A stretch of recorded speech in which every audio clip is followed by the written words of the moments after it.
میری طرف سے تمام تر ناظرین کو پام سنڈے مبارک ہو۔ اور آج کے اس وقت کو جو بڑی خوشیوں کا دن ہے، وقت ہے، گھڑی ہے، تو ہم ایک دوسرے کو بڑی خوشیوں کے ساتھ ملتے ہیں۔ آئیے ہم تھوڑی دیر کے لیے آج کے دن کے لیے جو خداوند نے اپنے خادم کو کلام دیا ہے، تھوڑی دیر کے لیے ہم اس پر غور کریں گے۔ اس سے پیشتر کہ چند آیات تلاوت کی جائیں، میں چاہتا ہوں کہ سب خداوند کے حضور میں جھکیں اور دعا مانگیں۔ قادر مطلق آسمانی باپ، تیرا شکر کرتے ہیں، تیری تعریف کرتے ہیں کہ تو یہوہ پاک خدا ہے۔ تو یقیناً اپنے خادموں کو اپنے جلال کے لیے، اپنی عظمت اور بزرگی کے لیے تو استعمال کرتا ہے۔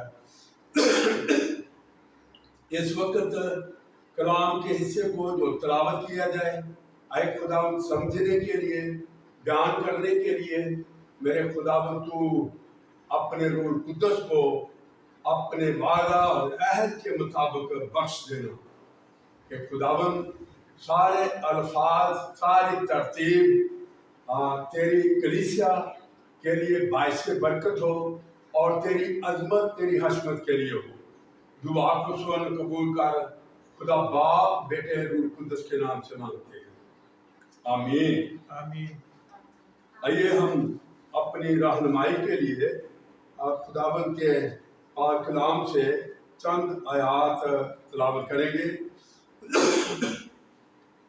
نئے عہد نامہ سے متی رسول کی انجیل، اس کا 21واں باب اور اس کی 6 آیت سے 10 آیت تک پڑھیں گے۔ یہاں پر اس طرح سے لکھا ہے، پس شاگردوں نے جا کر جیسا یسوع نے ان کو حکم دیا تھا ویسا ہی کیا، اور گدھی اور بچے کو لا کر اپنے کپڑے ان پر ڈالے، اور وہ ان پر بیٹھ گیا۔ اور بھیڑ میں کے اکثر لوگوں نے اپنے کپڑے راستہ میں بچھائے، اور اوروں نے درختوں سے ڈالیاں کاٹ کر راہ میں پھیلائیں، اور بھیڑ جو اس کے آگے آگے جاتی اور پیچھے پیچھے چلی آتی تھی، پکار پکار کر کہتی تھی کہ ابن داؤد کو ہوشانہ، مبارک ہے وہ جو خداوند کے نام پر آتا ہے، عالم بالا پر ہوشانہ۔ اور جب وہ یروشلم میں داخل ہوا تو سارے شہر میں ہلچل پڑ گئی، اور لوگ کہنے لگے، یہ کون ہے؟ بھیڑ کے لوگوں نے کہا، یہ گلیل کے ناصرت کا نبی یسوع ہے۔ خداوند کے پاک کلام کے پڑھے سنے اور قبول کیے جانے پر کثرت سے برکت بخشے، آمین۔ یہ کلام کا حصہ جو اس وقت تلاوت کیا گیا ہے، اس کا ایک ایک حصہ جو ہے وہ قابل غور ہے۔ اس حصے میں جو آج کے دن کے لیے میں کچھ آیات بیان کرنا چاہتا ہوں، وہ یہ ہے جو ایک سوالیہ صورت میں ہے۔ پہلا ہے کہ یسوع مسیح کا یروشلم کی راہ پر جانا کیوں مناسب اور ضروری تھا، اس کی وجوہات۔ دوسرے نمبر پر دوسرا سوال، بھیڑ نے اس کا استقبال کیا، ان کے اکٹھے ہونے کی وجوہات کیا تھی۔ تیسرے نمبر پر جو تیسرا سوال ہے وہ بھی بہت غور طلب ہے، تیسرا سوال ہے کہ یسوع مسیح کا استقبال کیا گیا کن چیزوں سے اور ان سے کیا مراد تھی؟ تو اس طرح سے یعنی اس حصے کو ایک نئے طریقے سے میں نے اس حصے کو چنا ہے کہ یہ بیان کروں تاکہ یہ حصہ کلیسیا کے لیے اور سب سننے والوں کے لیے بہت ہی باعث برکت ہو۔ پہلا سوال ہے کہ یسوع مسیح کا یروشلم کی راہ پر جانا کیوں مناسب اور ضروری تھا؟ اس کی وجوہات، جب وجوہات کی طرف آتے ہیں تو پرانے عہد نامہ میں مختلف مصنفین اور زبور نویس جو ہیں وہ جو یسوع مسیح کے یروشلم میں شاہانہ طور پر داخل ہونے کو وہ بڑی وضاحت کے ساتھ بیان کرتے ہیں۔ پہلا اس کا جواب ہے اس لیے کہ پرانے اور نئے عہد نامہ میں یروشلم کا بہت ذکر ملتا ہے اور یروشلم کی بہت تعریف کی گئی ہے۔ اس کے لیے جو زبور نویس ہے، اگر ہم پڑھیں زبور نمبر 50 اور اس کی دوسری آیت ہے، وہ بیان کرتا ہے کہ یروشلم دنیا میں خوبصورت اور کمال حسن کا جمال اس شہر پر تھا کہ دنیا میں زبور نویس بیان کرتا ہے کہ یہ شہر تعریف کے لائق، کہ یہ شہر بہت ہی خوبصورت شہر تھا۔ اور آج کے دور میں بھی ہم اس شہر کو دیکھتے ہیں کہ دنیا کی نظریں جو ہیں وہ یروشلم ہی پر ہیں، اس لیے کہ یہ شہر بہت ہی خوبصورت ہے اور تعریف کے لائق۔ اس کی دوسری وجہ ہے کہ یہ شہر جو ہے سلامتی کا شہر کہلاتا ہے۔ اس لیے جو اسرائیل کے قبیلے تھے وہ خداوند کے حضور اس شہر میں حاضر ہو کر وہ بڑی شادمانی حاصل کرتے تھے کہ وہ خداوند کے شہر میں آئے ہیں۔ یہ شہر جو ہے وہ خداوند ہی کا شہر کہلاتا تھا، اور جو یہودی لوگ تھے انہوں نے مذہبی طور پر اس شہر کو مذہب کا محور بنا رکھا تھا۔ ان کی تسکین، ان کی خوشیاں اسی شہر کے ساتھ وابستہ تھی۔